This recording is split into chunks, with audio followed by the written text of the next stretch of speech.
नमस्कार, आप देख रहे हैं हिंद आवाज मीडिया और मैं हूं आपके साथ वैशाली।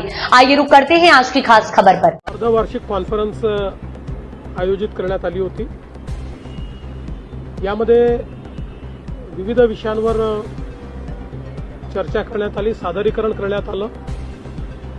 विशेषतः माननीय प्रधानमंत्री महोदयांनी जी DGIG कॉन्फरन्स घेतली होती, यामध्ये जे काही नवीन न्याय संहिता तयार झाल्या आहेत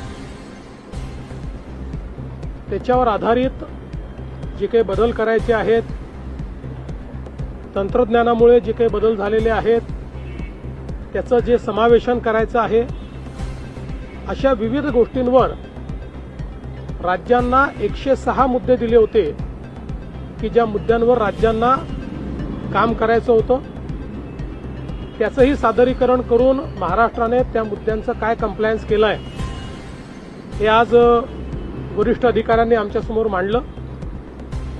विशेषतः मी आमच्या पोलीस विभागाचा अभिनंदन केलं की पोलीस विभागाने सातत्याने प्रयत्न करून महाराष्ट्रामध्ये माओवाद हा जवळपास संपुष्टात आणला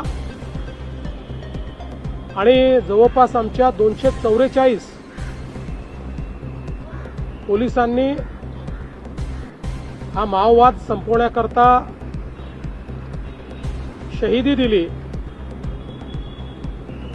पण आज एक प्रकारे महाराष्ट्र माओवादापासून मुक्त करण्याचं काम केल्याबद्दल पोलिसांचं मी अभिनंदन देखील केलं आणि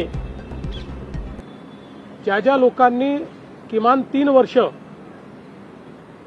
C60 हा जो आपला फोर्स आहे माओवादाच्या विरुद्ध लढणारा त्यामध्ये काम केलेलं आहे त्या सगळ्यांना C60 मेडल हे देण्याचा निर्णय आज या ठिकाणी मी घोषित केला आहे। अब तक के लिए इतना ही। वीडियो को लाइक और शेयर करें और चैनल को सब्सक्राइब करें।